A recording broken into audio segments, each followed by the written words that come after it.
দেখো এই প্রশ্নটা এজের একটা ভালো প্রশ্ন, রেশিওর যে এজ হয় তার একটা ভালো প্রশ্ন। দেখো টাইপিংটা মিক্স আছে তো একটু করো কম্প্রোমাইজ। বলছে the ratio of age A and B 4 years এগো 4:5, 4 বছর আগে এদের এ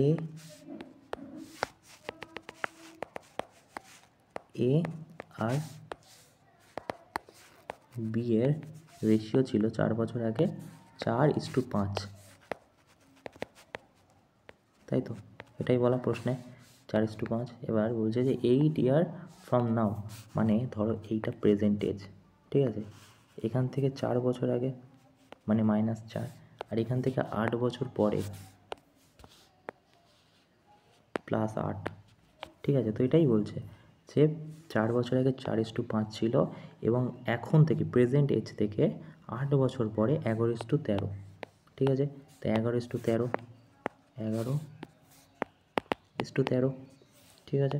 তো এবারে কী বলছে, বলছে যে তাদের what is the sum present age, present এজের যে সামটা সেটা কত হবে। আচ্ছা এই রেশিওটা কত আছে? 11:13, 2-এর গ্যাপ আছে। এই রেশিওটা কত আছে? 1। আমাকে একটা কথা বলো আগে, যে কোনো একটা মানুষের 4 বছর আগে 5 বছর এজ ছিল, ঠিক আছে? 8 বছর পরে রেশিওটা কী করে 13 হয়? মানে 5, 6, 7, 8, 9, 10, 11, 12, 13, 8-এর গ্যাপ আছে এটা, মানে এটা 8-এর গ্যাপ আছে। আর এটা কত আছে? 4, 5, 6, 7, 8, 9, 10, 11, 7-এর গ্যাপ। মানে একটা মানুষের, ধরো আমি আর আমার বাবা, যেমনভাবে যে রেশিওতে বাবার এজ বাড়বে আমার রেশিও তো সেমই বাড়বে না? মানে বাবা 15 বছর বেড়ে গেলে আমি 14 বছর বেড়ে যাই, এটা তো সম্ভব নয় একই রেশিওতে। তাহলে এই দুটো রেশিও যদি সমান করতে হয় তাহলে আমাদের এই দুটোর গ্যাপ দেখতে হবে, এটা 1, এটা 2-এর গ্যাপ। তো আমরা এখানে 2 দিয়ে যদি গুণ করে দিই তাহলে এটা 8 আর এটা 10 হয়ে যাবে, রাইট? তাহলে এটা 8, এটা 10, এটা যদি 8:10 হয়ে যায় আর এটা যদি 11:13 হয়ে যায়, এবারে দেখো দুটোর গ্যাপ সেম হলো, দেখো তো 8, 9, 10, 11, 3-এর গ্যাপ, 10, 3 দাও, 3-এর গ্যাপ। রেশিওটা আমরা ঠিক করলাম, এজ কিন্তু ঠিক করিনি।